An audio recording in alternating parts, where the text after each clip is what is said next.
And that's my dog, TJ Watt. Ah, yes. Ah, yes.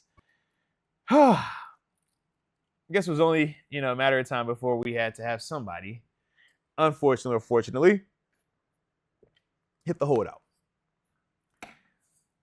We know in the past couple of years, we were having the new stuff, right? The hold ins.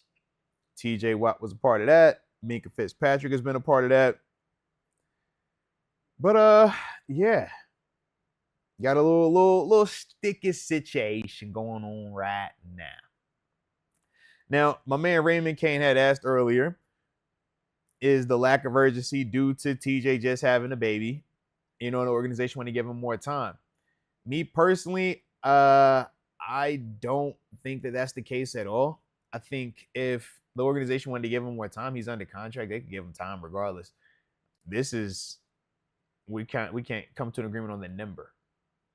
That's what this feels like, man. I think it was Mark Kabali and it was another reporter that did talk about how the Steelers do have an offer on the table, but ultimately that offer isn't good enough for TJ.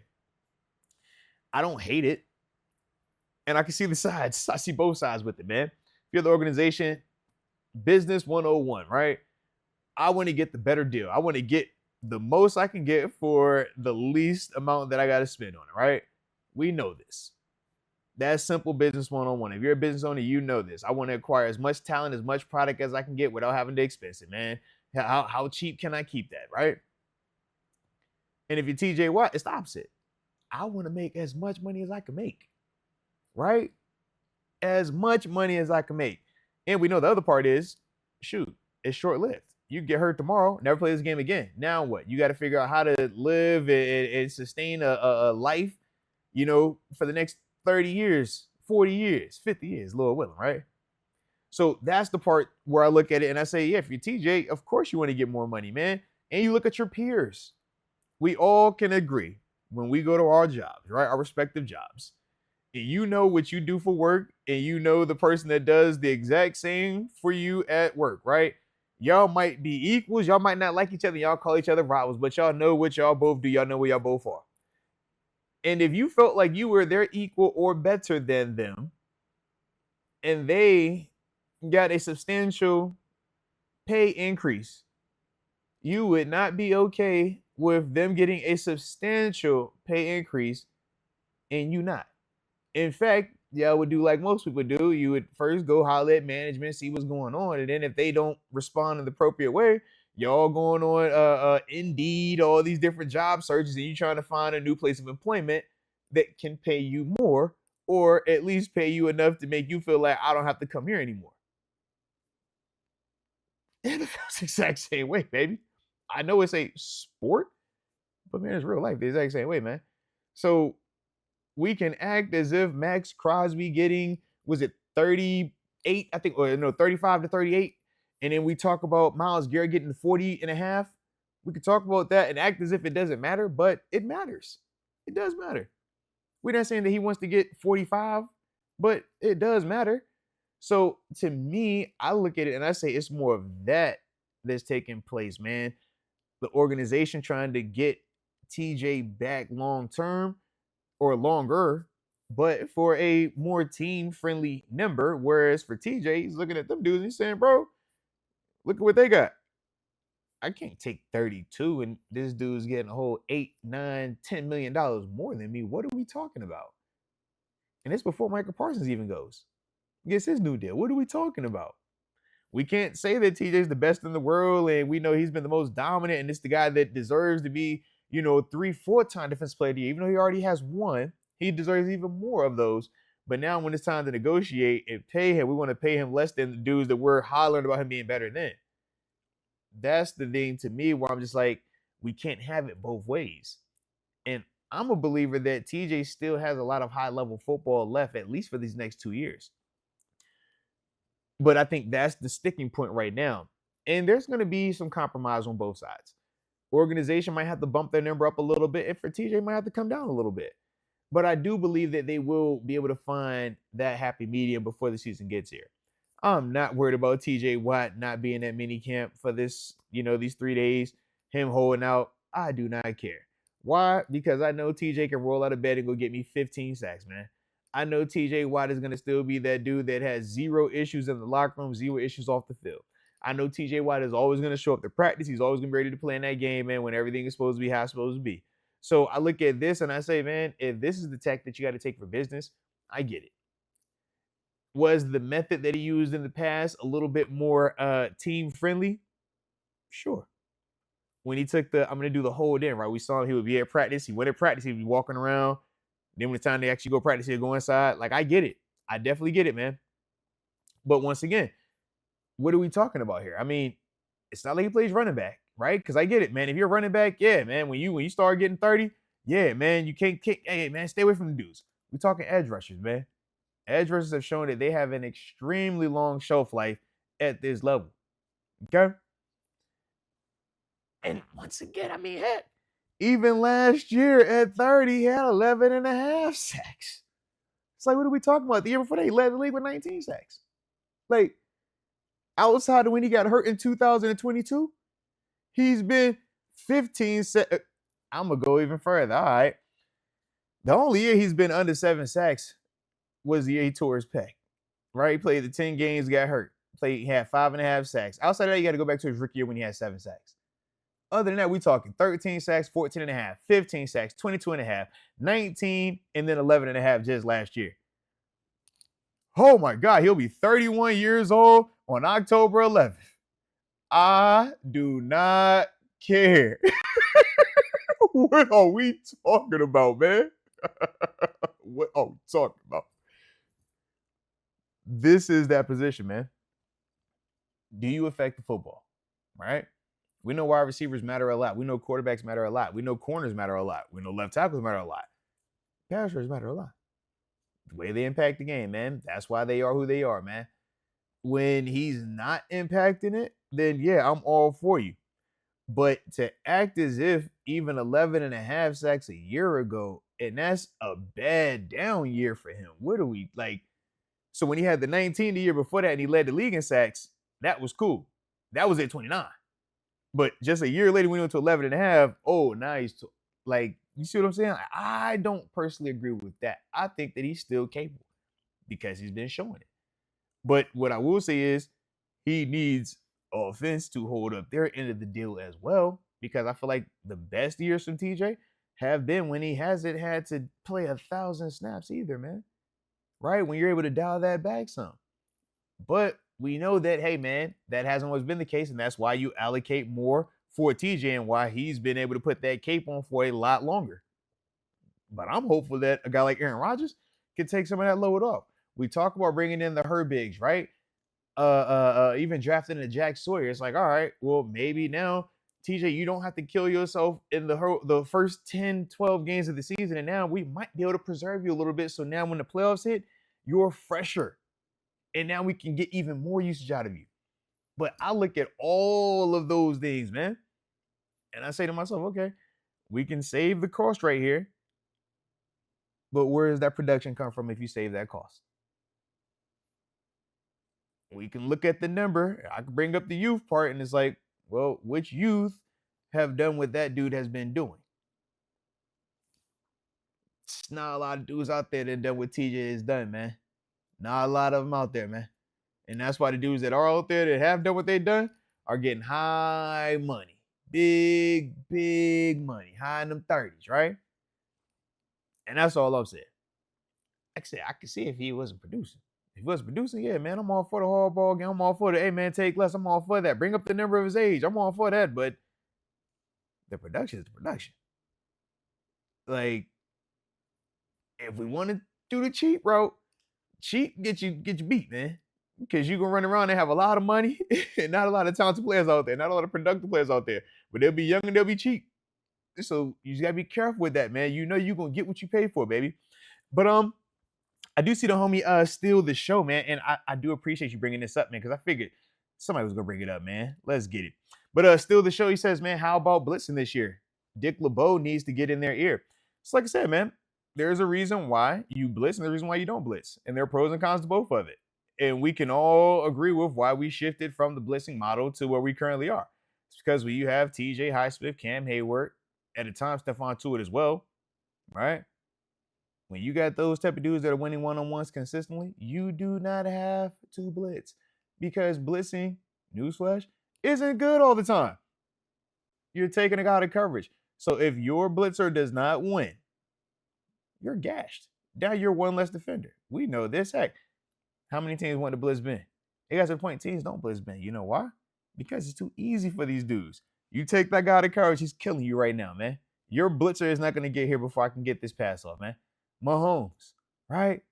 Allen, Lamar, Burrow. None of those guys get blitzed like that. You know why? Because you're giving them the answer to the test. You take that guy out of coverage, my arm is going to get that ball there before that defender ever gets over there, man. That's why you moved away from it. We always say, versus those guys, hey, man, front four, you got to win. Front four, win, play coverage behind it, baby, all right? So we adopted the model, and not even adopted. We more so were, championing it, man. We seen the Giants do it, obviously, a while ago. But I was a part of the group that we were doing the heavy blitzing. And it was fun. You get a lot of sacks. But we also didn't have the best back end, and that was part of the complaint with it as well. So you shift it. You get dudes that can win more consistently up front one-on-one without having to take coverage or take guys out of coverage. So now you get the best of both worlds. And that's why we've been able to have a defense as dominant as it's been throughout the years. But once again, if you try to halfway do one or the other, you're going to find yourself in a bad position. So you either lean all the way into the pass rushers win, coverage guys cover model, or you have to lean all the way into that blitzing model, man. Because what happens is you're going to have your TJ Watt, your Alex Highsmiths of the world dropping into coverage, and you're going to have your Beanie Bishops, your Patrick Queens, your Peyton Wilsons doing more of the blitzing stuff, man. Or you're going to have the Deshaun Elliott blitzing. It's like, I want my cover guys to cover. I want my rushers to rush, man. Maybe that's my pass rush in me. I feel like, hey, man, if I was an elite cover guy, yeah, I want to cover all the time. We rush the passer, baby. The same way them cover dudes want to cover, let them cover guys cover, man.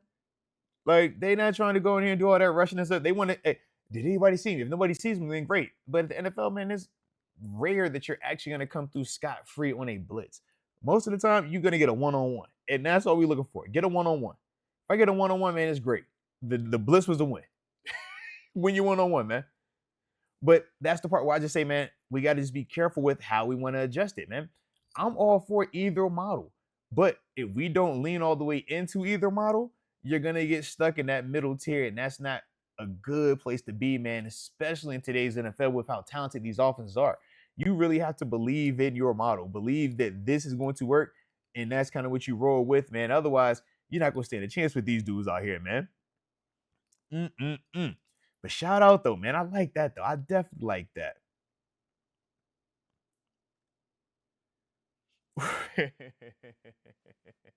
X-Concepts, man. I see you over there.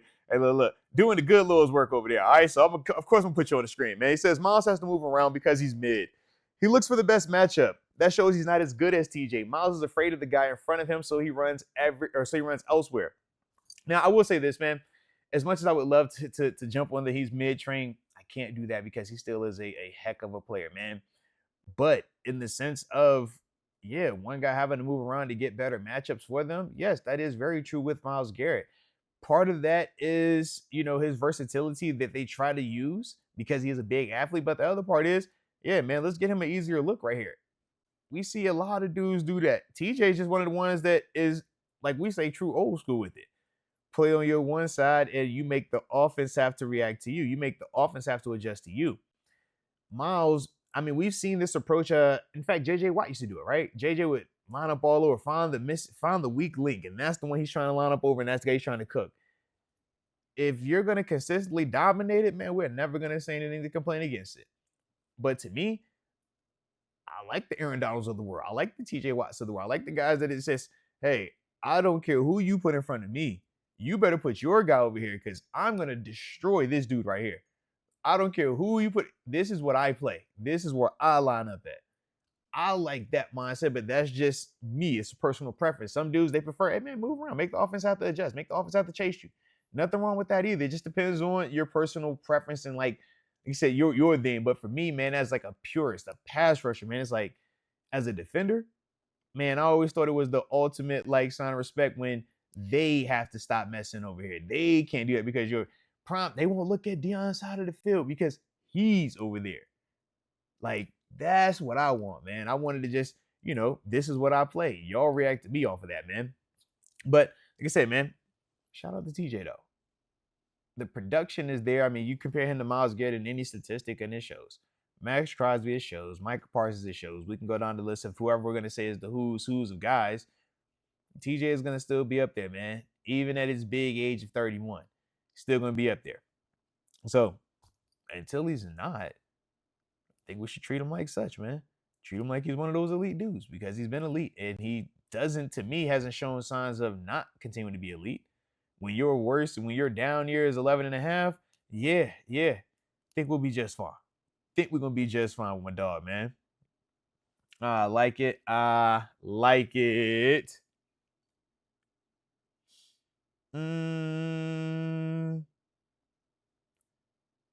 But yeah, man, we gotta see what's going on with the dog TJ though, man. Y'all let me know in the comment section too, man. What would y'all do with TJ, man? Y'all paying him? Would y'all up the number? Would y'all be looking elsewhere, man? Maybe going in a different direction. I know some people might even be looking to ship him out. I know when Jack Sawyer was picked up, people started looking and say, well, hey, man, if Jack is here, maybe that gives us leverage against TJ Watt with the contract negotiation. If that's the case, let me know, man. Would y'all take care of him? Y'all paying him? Y'all shipping him out? Or y'all telling him, man, shut up, be quiet, man. Get out there and play for your money, man. You be all right. But either way, don't forget to hit that like button one time for the culture and subscribe if you're new to the channel. All right, let's see with the homie. Craig Ellis says he deserves to be paid. Pay that man what he's worth. All right. X Concept says pay TJ all day, every day. I would agree. All right. Let me see. Skeeter Jones. Pay that man. Pay that man his money. Okay. Let's see. David Decker. I agree with this one. Says TJ is the heart and soul of the defense. And we would agree with that, man. We've obviously seen the statistic that shows when TJ plays our win-loss record and when he doesn't play our win-loss record. We would all agree the Pittsburgh Steelers are a far and away better team when TJ Watt is on the field in uniform, baby. Oh, geez. All right. Noriega Genovese. PhD. Shout out to the doc. Pay TJ 45. Yeah, all right. Now, look, man. I ain't say that, okay? I ain't say that. Let him sleep in the big house? Do what? Burn the sheets? Why I ain't say that? What? I say treat him like it. Don't do it to him now. Lord. But yeah, 45 mil, that might be a little high for the boy, okay? I was thinking more if Miles getting 40.5, maybe at 41, okay? Or 41.5. That was what I was at. Lord, Noriega, man, at 45. Jeez, boy, you trying really, man, come on now. Hey, y'all seen what the thing is? It ain't a recession anymore. I know there's something going on right here. Taxes is high. All right, something got to be going on. 45 is a lot. We can't get on 45 now. 45 is too much.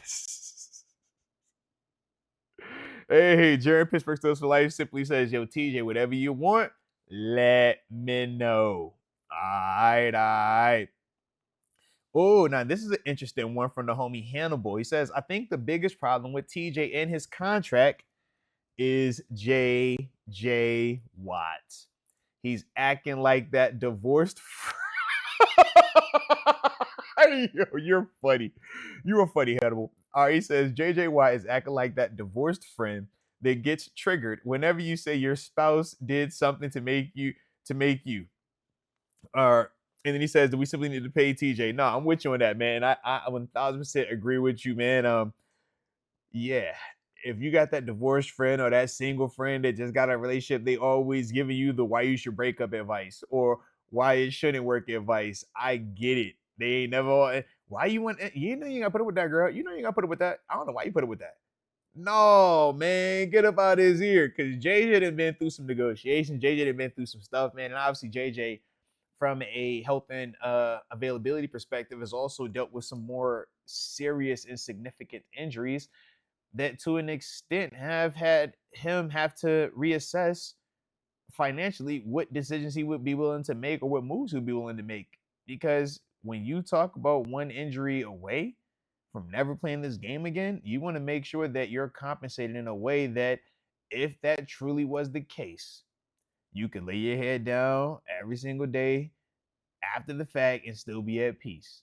And that's ultimately what JJ, I think, is trying to, communicate with TJ and also let him know that, man, how many more big deals do you have left? Right? We talk about him being, 31 in that range. It's like, yeah, this might be your last big deal. After that, you're on the 1 and 2 year type concept, prove it type things to see if you still are that once you have a couple more years up under your belt. So I think that all of those things are factors in this. And I don't fault JJ for that because as a brother, man, regardless if we talking about, the football part, it's like as a family member, as a brother, older brother on top of it, it's like, man, you want to see little bro always win. You want to see him always get the most he can get, maximize, what's going to put him in the best position possible. So I can 100% understand JJ Watt's approach in wanting to push that on TJ. And if you TJ, I mean, hey, you've also watched what happened to JJ throughout his career. So yeah, I can understand both sides of that. But yeah, does that help the organization out? Absolutely not.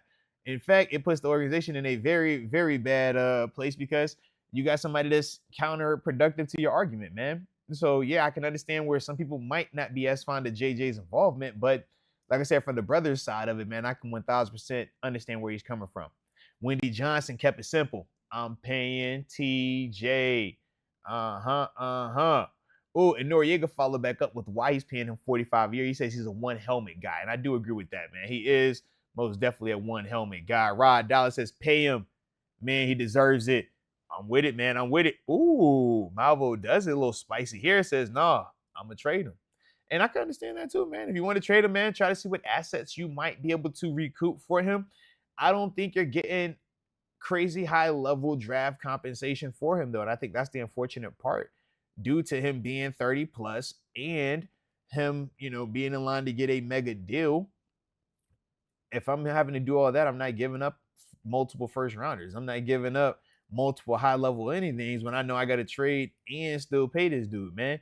And he's, like I said, 30 plus. I think of all of that, but it's different when he's already been in-house. He's already blood, sweat, tears here and still fully entrenched. We're not talking about learning curve. We're not talking about can he. We're not talking about familiarity. We're saying we know what this is. That's the part where if we're us, I still want to take care of a man. I'm like the 41 range. Like I said, man, I like the 41 range. I ain't tripping on that. And looking at Rodgers' deal, he didn't break the bank. It's only 10 mil, fully guaranteed. He was actually a man of his word. He said he would take 10. He actually took 10, right? Everything else is incentive-based. So what's making me not be able to do it, right? And that's the part to me, man. Oh, Jay Cooler, you are not playing fair. He says Alex Highsmith is expendable to him, and he would go get a future cornerback too for that guy. Don't do Highsmith like that. Highsmith is part of the game, all right? Rocks with man Highsmith, man. You already know this, man.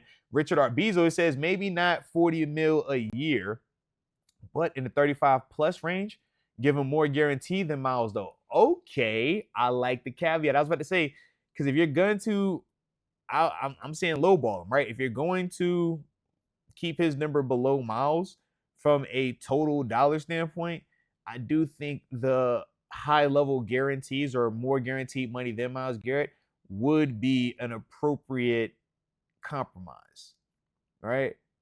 If we're saying, hey man, I don't want to give you what Miles got because Miles is younger than you. Miles did just win the DPOY. I know you should have won it, but Miles, the year that Miles did win, I know you should have won it, but still, it's like, man, we get it, right? We get it. But here, we'll give you more guarantee than him. I think that could potentially be a workaround with that thing, man. All right. Xavier Harrison says, pay him. You're not paying the quarterback, which I would agree, man. And even a year from now, man, whichever quarterback we draft, regardless of where we're sitting in the first round, when you have the amount of draft capital that we have the ability to move up to wherever we're going to want to move to. And if that is the case, then yeah, man, we're not going to be paying that guy either because he's going to be under a rookie contract, man.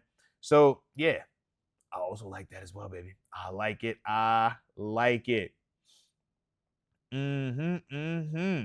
Ooh, Leah One with the interesting take. She says, I'm always on TJ's side, but I'm annoyed always having some type of drama going on with the team.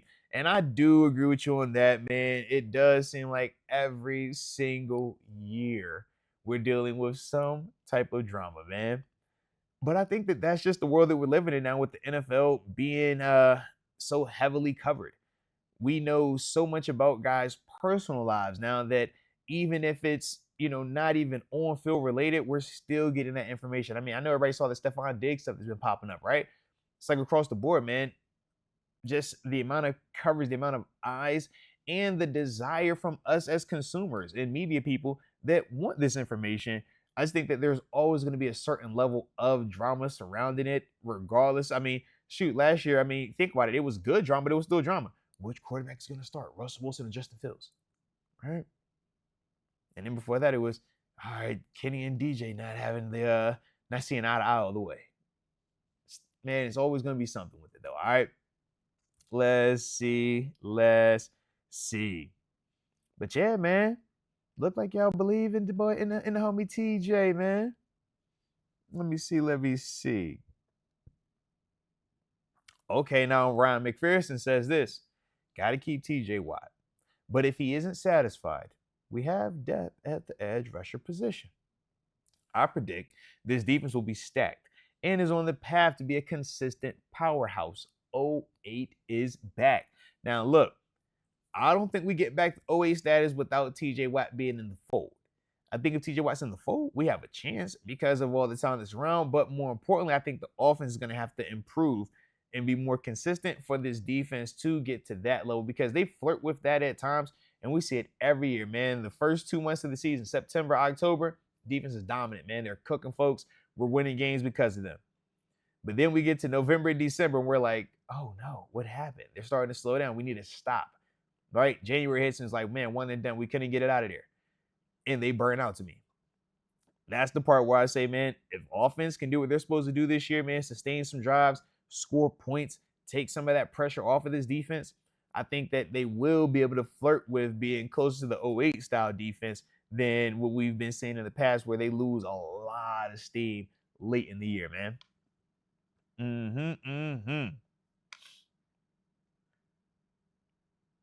All right. And then I'm going to end it with the homie Lathan Miller. Shout out to Lathan. He says, TJ ain't doing nothing but training and being a dad. He about to come wreak havoc. And I would agree with you on that because we do know he just had his little baby out here, man. What was that, a couple months ago, man? So he's freshly in that dad mode. But any of us athletes, man, we would all talk about how, a switch flips when you had that first one, man. You start coming out on that field, you're like, hey, bro, he got kids. He got a car seat. He got a mortgage. He has a house. He has a wife.